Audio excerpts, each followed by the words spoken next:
What's up, everybody? My name is Chris. My performer name is Stonehenge Parnhashnikowski. I'm going to be reciting a poem, and that poem addresses some of the social conflict going on, some of the issues with stratification, racism, marginalization, and just trying to be a celestial being and live during a time period like this. Some of the frustration, some of the hope. I'll get to it and then maybe afterwards explain a little bit. So, how's a celestial being supposed to breathe in all this racial tension? We celestial beings, and some of us yell, "I can't breathe!" with all this racial tension, clogging up my spatial dimension. People up in my face in space for out-of-date assumptions. I seek the beauty in people truly. Dig for the diamond and ruby studded jewelry and avoid their hateful intentions. When I was youthful, I was playful. What would happen to that vision? Celestine prophetic. Prospect Park, Deliverance Garden, all city, intrastate, infrared, ultraviolet. I'm a migrant, and for this work, I travel. I'll follow the weather.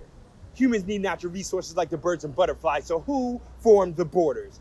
Who categorized and normalized psychological pathological disorder? Who ordered mortars to take out where the Moors were? Who gives a quarter for $1 worth of work and still wants to extort the short order importer? Son and daughter, corner the barnyard is my mind soaring like Kierkegaard but still the tide of water. Some people get paid by judicial boards to waterboard and torture, while I abstain and learn the soothsayer spells from the sorceress. I'm the sorcerer. This ain't Rudyard Kipling Jungle Book. They mumble hooks while I try to make a living as a full-time performer. The rainmaker flooding the valley of succulence. Struggle huddled with a horse and carriage cargo brick from Boulder. Harbor chips on shoulders like harbors hold ships and those ships hold soldiers. Martyrs missing motives. I don't slut shame to make a living. Some of my friends had to barter dick for okra. Solder sticks and cobras. My head's harder than a brick of coca. Chargers, starters, spark plugs, farmers, split the total. George Washington Carver started school, give scholarships, not just diplomas. You think we're distant? Let's go farther. Honor the gifts to give you honor. Don't be caught up in this revolving wheel of life attached to the karma, dharma, samsara. You want to speak of Siddhartha, break through, feel nirvana without the shotgun shells. You might have to dig yourself up from the terra firma, underwater near the terracotta. Warrior with hella ganja. A hard-boiled gargoyle that gives a fuck about the spilt milk that's spoiled. Toil the soil till we excavate the bauxite and turn it into aluminum foil, then put it on the side of a space shuttle because we had to move to Mars because humans refuse to live without fossil fuels, combustible engines, and the blood of the planet, which is oil. Foils, fools, foes, fortune, felicity, fleeting moments. I miss my family.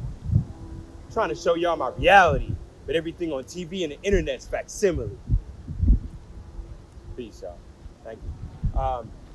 So that piece I think came out of me looking at like as a human, and even prior to that, like as just energy, like as celestial energy in the form of a physical body. How am I supposed to enjoy my life when people like me are being dehumanized, when we're the targets of the police, of a paramilitary state, when you have all this beauty around you, you know? And still have to worry about just going out in front of your house and talking on the phone. The cops might get called on you. And once you engage with the police, what can happen? Once you go into certain parts of the country where there aren't a whole lot of black people, what can happen? And to think about, like, when I was young, I didn't worry about all those things. I didn't know about how the world was stratified. I didn't know about some of the dangers that exist. And I was just playful. I was explorative. I was excited. And to try to remember that feeling and to remember that most humans are just bungling through life trying to figure it out, and to appreciate the love, appreciate the good people you meet, and to remember that youthful unawareness of the danger, and to stay exhilarated with life, to stay exploring, investigating, stay curious, and dig for that. Like, seek like-minded people, seek information, seek amazing experiences. Don't just take what's given to you. And then to think about like how work's exploited and how life is turned into like you work to live, or you live to work, or there's this big combination of how much of your life's occupied with having to make money, having to sustain yourself, have a place to live, have food. And is that what life's really about, you know? And as a musician, I gotta travel. I'm a migrant, and I'm not obviously an undocumented worker, but I relate to this idea of why do we even have these borders? Why do we have this idea of parameter, normalcy? Who identified, I'm crazy because I want to be an artist and I want to dictate how my work is valued, and I want to have certain experiences and how I work and what my vocation is going to be? What if I think people are crazy for sitting in a cubicle?